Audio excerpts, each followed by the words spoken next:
It's time for a random review. All right, welcome to the original Geek Random Review, where we take movies and TV shows, we roll a d20, and we let fate decide the topic. We don't know if it's going to be hits, misses, fights, or full-blown fandom wars. There's no prep, no safety net, so get ready to roll for review. Today, we're going to go through and we're talking about Stranger Things Part 2, episodes 5, 6, and 7. With me, of course, is Mr. Shaw. That's right. Jeff Shaw here. Friends don't lie, and neither do we. We're ready to random review this thing. All right. We're going to jump right in. I'm going to roll for you. All right. All right. Here we go. The suspense is killing you. You know it is. It is. I'm ready. A 10. Successful perception check. The genre expectation. The wormhole mislead. So many expected time travel, but the whole wormhole is apparently just a bridge. Some felt misled. Others praised the restraint, avoiding the time travel consequences. No resets, no paradoxes, just the damage you live with.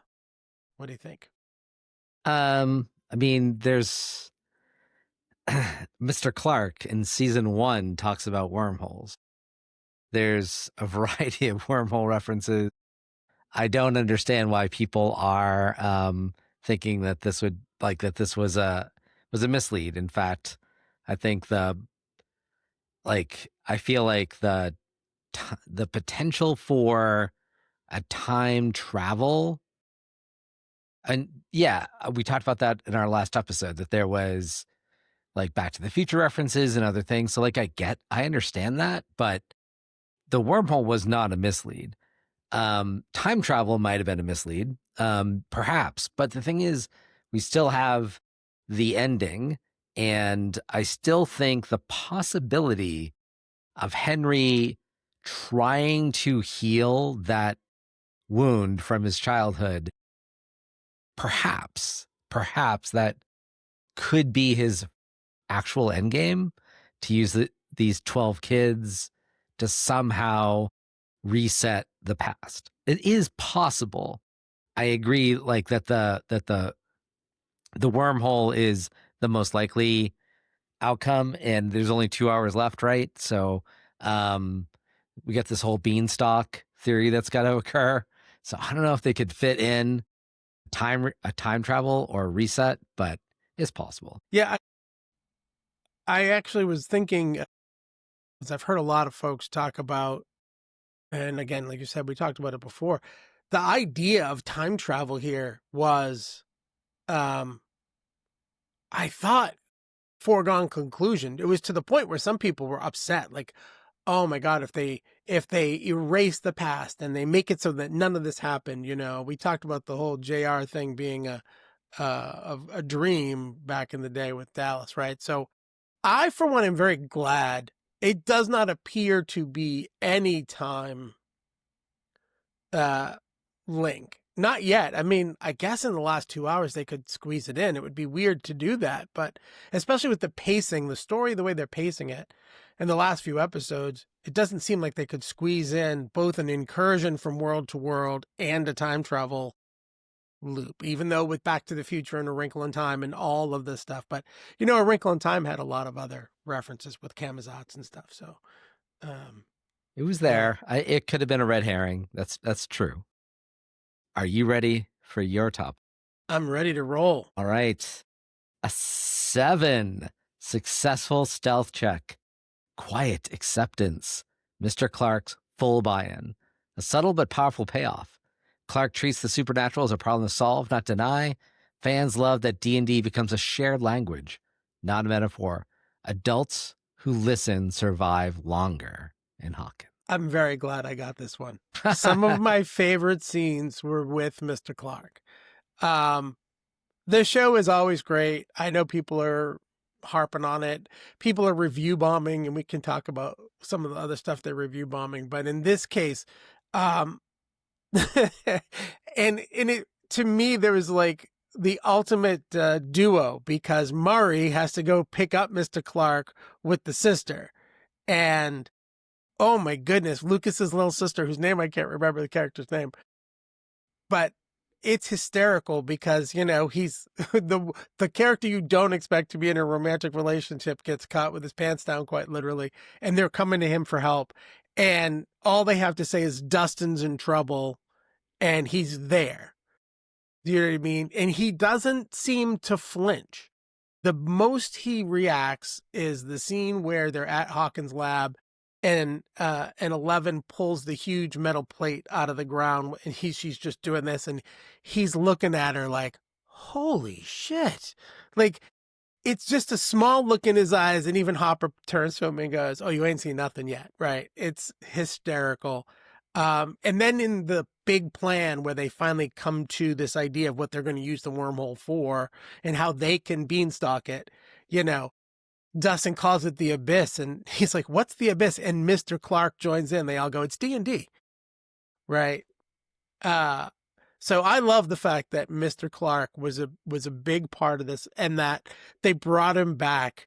You know, they teased him a little earlier in the season where they brought back the idea of the wormhole again, and the idea of Vecna's thing looking like a wormhole. But it's cool to see that they brought him back in for this end game moment.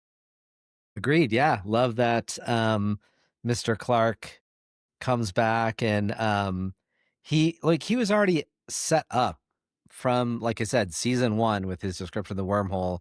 And I felt just his interactions over time, even though they never brought him in, but they kept everything pretty close anyway. They didn't really tell many people what's really going on with the Upside Down or any of this stuff. So they didn't bring him in till they had to. And then, but the fact that he was ready to embrace it and support it and make sure they were successful. I mean, he's the one who lets them through those military gates, right? So yeah, he's got the idea of the balloons for the triangulation. So yeah. Well, he becomes their substitute, Dustin, right? Because Dustin's the one that does all that gadgetry. Yeah. And he learned it all from Mr. Clark. So it's cool to see them pull him in. Yeah. He's the MacGyver. They need it. And I'm telling you, they just kept calling him Snookums. Murray kept calling him Snookums the whole time. Yeah. It was fantastic. Yeah. Are we ready for a prediction? Because I was going to say, we only have a couple days. We are currently on December 29th. This sucker drops in 2 days. Yeah. So I don't usually do this, but I watched a lot of YouTube prediction videos and no one has mine. So I'm happy to present my prediction. Okay. So music has been so important. We've gotten The Clash, we've gotten Metallica, we got Kate Bush. So far this season, we got Tiffany. I'm sorry. No. I was just going to say, don't forget that Tiffany. does not fly. I will not abide. Hey, Jeff, I think we're alone now. So here it is. I looked it up. 1987, where this takes place. Fall of 1987, even more particular. NXS has some big hits, including Devil Inside. So that is going to be our banger. And this is what's going to happen. So they use the radio station. They have the album. They're trying to decide on the album to use. And Robin says no to the Butthole Surfers. I like the Butthole Surfers, but I think NXS. That's what's going to happen. It's going to be Devil Inside. It's going to overcome the sound things that Dr. K has set up to combat and neutralize 11 and 8's powers. It's going to be Devil Inside coming through those speakers. And then it activates the Devil Inside 11. She's got Henry's blood, Vecna's blood, the Devil Inside. Boom! That's the song. That's my prediction. Devil Inside. Let's see if it happens. And so what, you think she's going to then turn on the gang because she's got the devil inside? Oh, no, but she's going to use that power. The devil that's inside of her is going to be what overcomes the devil outside. I'm just predicting the banger song that we're You're just predicting the song. I got you. I've been thinking about this, and I've seen a few of them myself. I hadn't actually heard anything about the songs. I do like that. I think you're in your own little spot there. I don't think this is a show fraught with red herrings, with twists and turns. this mixed metaphor of D&D and Wrinkle in Time, and we thought it was time travel, but it's really just a bridge, and there's an incursion essentially, which is a Marvel thing, and there's so many layers that I think they're basically shotgunning us with all of these options, and then one will emerge. And the one I think is most likely is that Kali is Vecna's secret agent. He did it to Will, and he said, "You're going to be my spy one more time." But Kali has been in the Upside Down, yes, supposedly under the guise of, not under the guise of, but under the whatever restrictions of the military. She's having her blood drained, but she's in the Upside Down. She's in a wormhole of Eleven's making, connecting to this abyss where Vecna has been living. How does Vecna not know Kali's there? Right? He can reach out. She was never able to reach out and connect psychically before. Suddenly she can reach out. I learned how to connect psychically when they're sitting back to back. So I think Kali is going to be drawing them into a trap. My thing that I'm wondering about is, and so I'm not predicting, but I'm more asking, like, I wonder if this is where we see major character death. They think they're winning. They think they're getting there. And I bet you we see this in the first hour. And around that 1 hour mark is when Kali's going to turn, and that's when shit's going to hit the fan. And someone will die. And I don't know if it's Hop or if it's Mike, but somebody close to 11 is going to go down. And that, I think, maybe brings out the devil inside. I'm going to jump on with you. And that's when the music will kick in, and she'll have this loss that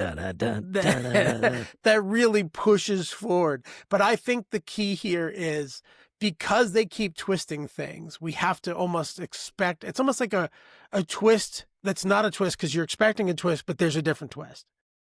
And I think Kali coming back, I liked her episode as a one-off. Her coming back was odd to me. And then, she's really just in the last 3 episodes has been talking about, well, we really can't be here because we have to die, or we have to go. We can't be here because they'll just keep continuing. And her whole thing was always vengeance, not sacrifice. Kali was all about, her whole episode, they killed several people because they were involved in the experiments. She ran through a building full of pregnant women going through the exact same thing. And her thought is, I have to die, not I have to kill everybody. So I wonder if it's him pushing her in a certain way, or forcing her with her fears in a certain way. So that's my prediction. Kali's going to upset this apple cart halfway through episode 8.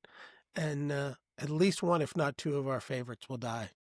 I think you're right. I do have one more that I'm hopeful that Dr. K, Sarah Connor, gets. There's some, I hope, in the Terminator, you know how he's sinking into the lava and he gives the thumbs up, he's helped the situation. He was like the villain, and now he's not. So I'm hoping that we get kind of a Sarah Connor Terminator moment where she's been a bad guy. I'm hoping that just like Kali's been a good guy turning bad guy, like you're predicting, Dr. Kate is the flip, that we get some redemption from her, that she helps. And maybe it's a sacrifice, just like Terminator with his thumbs up as he sinks into the lava. She sacrifices herself for the greater good. So I will say that would be cool, because so far she's a remarkably unlikable character. Yes. And very one-dimensional. So I feel like this could help.